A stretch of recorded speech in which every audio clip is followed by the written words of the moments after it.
안녕하세요. 지식수다의 알리아입니다.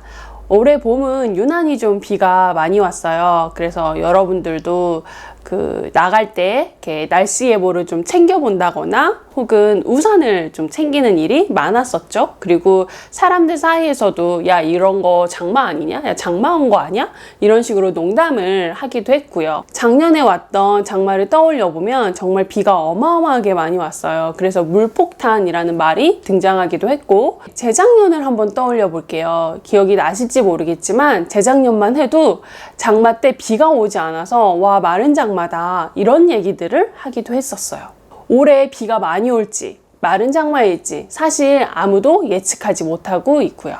이런 일들이 모두 그냥 우연의 일치, 약간 해프닝 이렇게 생각할 수도 있겠지만 사실 이 모든 일이 일어나는 이유에는 바로 기후위기라는 아주 큰 변화가 있기 때문인데요. 이번 영상부터는 총 3번에 걸쳐서 기후위기에 대한 아주 간단한 상식들을 알려드리도록 하겠습니다.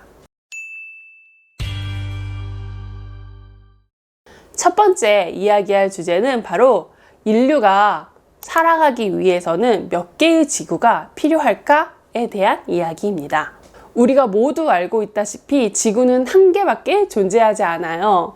물론 이 지구가 망가지면 뭐 토성으로 가면 된다, 화성으로 가면 된다 이런 말들이 이어지고는 있지만 사실 그건 거의 현실성이 없는 이야기고, 결과적으로 우리는 이 한 개밖에 없는 지구를 되게 잘 조절하고 잘 관리하면서 이 안에서 살아갈 수밖에 없어요.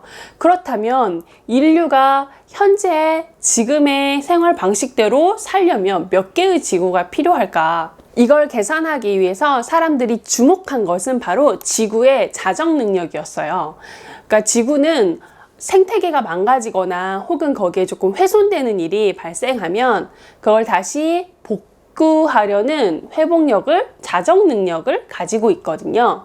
그래서 사람들이 생각했어요. 만약에 지구가 1년 동안 다시 생산해내고 다시 복구하는 그 생태 용량, 그 용량 안에서만 사람들이 그 자원을 소비하고 사용한다면 그러면 우리가 한 개밖에 없는 지구를 계속 지속 가능하게 사용하면서 살 수 있지 않을까? 라는 거죠. 그렇게 탄생한 개념이 바로 생태 용량 초과의 날입니다.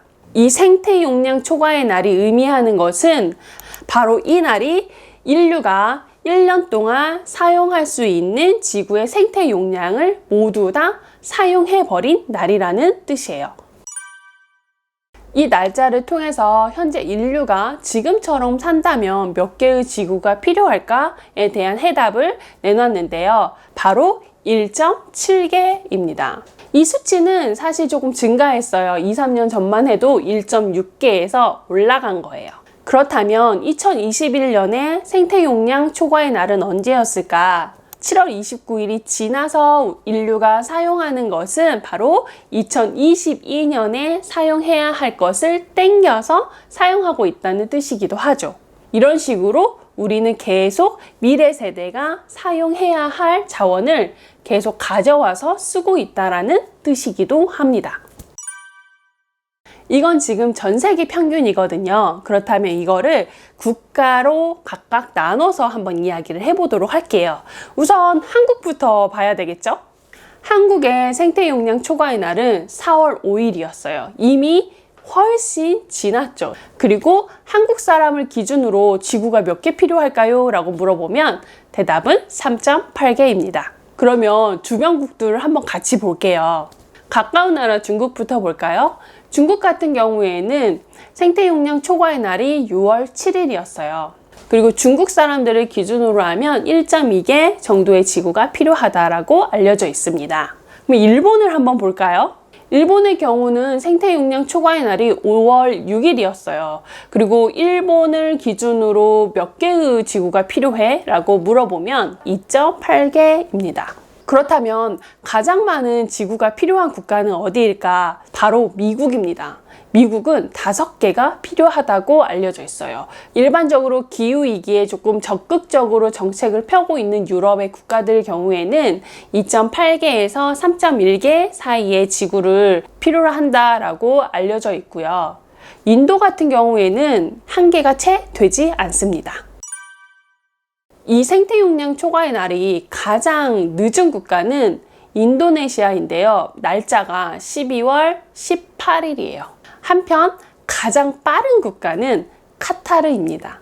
이걸 가지고 또 볼 수 있는 재미난 통계들도 있는데요. 한국 사람들은 과연 본인들이 가지고 있는 생태 용량, 즉 한국이 갖고 있는 생태 용량만큼 사용하고 있을까? 라는 질문이죠. 한국은 갖고 있는 생태 용량이 매우 적은 국가 중에 하나예요. 그래서 사실 한국 사람들이 지금처럼 살기 위해서는 국토가 8개 넘게 필요한 것으로 나와 있어요. 즉 우리가 갖고 있는 것은 1개밖에 없잖아요. 나머지 8개에 해당하는 이 자원은 다 다른 나라에서 가져와서 지금 우리의 생활을 영위하고 있다라는 뜻이기도 합니다. 그만큼 해외 국가에 대한 자원의 의존도가 매우 높은 나라이기도 해요. 또 하나 우리가 주목할 것이 있는데 이 지구의 생태 용량을 우리는 어디에 많이 쓸까? 먹고 물건을 생산하고 소비하고 폐기하고 이 모든 것이 이 지구의 자원, 이 생태 자원을 기반으로 우리가 하고 있는데 이 생태 용량의 반절을 우리는 어디에 사용하고 있냐면 바로 음식에 사용하고 있어요. 이 먹는 것을 생산하는 식량 활동에 우리가 갖고 있는 생태 용량의 반을 사용하고 있다라는 것이죠. 때문에 이 먹는 것을 지금이 아닌 좀 다른 방식으로 한다고 하면 이 생태 용량 초과의 날을 32일이나 늦출 수 있다라고 얘기하죠. 어떤 방법을 통해서 이걸 늦출 수 있을까? 우선 첫 번째는 아주 간단해요. 내 지역에서 생산되는 음식들을 주로 먹는 것이죠. 그리고 또 하나 식단을 육식보다는 채식 위주로 바꾸는 것도 이것에 아주 큰 도움을 주고요. 또 음식물을 폐기하는 것에도 인류는 이산화탄소를 7% 이상 배출하고 있어요. 때문에 음식을 최대한 남기지 않고 다 먹고 그리고 이러한 음식물 쓰레기를 줄이는 것, 이건 역시도 우리가 기후위기를 해결하는데 효과적으로 대처할 수 있는 어떤 방법 중에 하나이죠. 이 생태 용량 초과의 날은 1970년대부터 측정하기 시작했어요. 1970년도에는 이 생태 용량 초과의 날이 12월 30일이었어요. 이게 점점 땡겨지고 땡겨지다가 2019년에는 7월 26일까지 줄어들었죠. 그러다가 작년에 유일하게 처음으로 2주가 늘어났어요. 왜 그런지는 모두가 아실 거예요. 작년에 처음으로 8월 22일로 늘어났다가 다시 7월 29일로 원상복귀한 거죠. 우리 모두는 이 기후위기가 진짜 이제 생존의 문제라고 얘기하고 있지만 생태 용량 초과의 날이라는 수치 하나로도 우리가 알 수 있는 건 우리는 말로만 위기라고 하고 아무런 실천도 하고 있지 않다는 것을 드러내는 수치라고도 저는 생각하고 있어요. 작년에 비해서 탄소는 6.6% 증가했어요. 반면에 생물 다양성은 0.5% 감소했고요. 생물 다양성이 준다라는 것은 지구의 생태계가 파괴된다라는 것을 뜻하고 인류가 의존하고 있는 이 지구의 생태계가 파괴된다라는 것은 결국 인류의 생존을 위협하는 것이기도 하죠.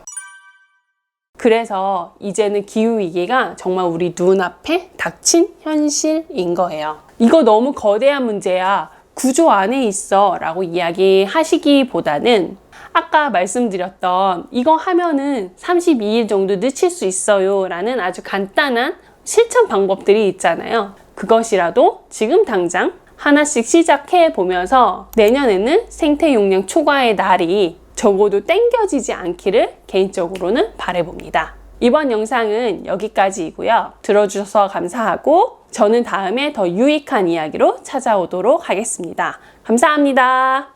안녕.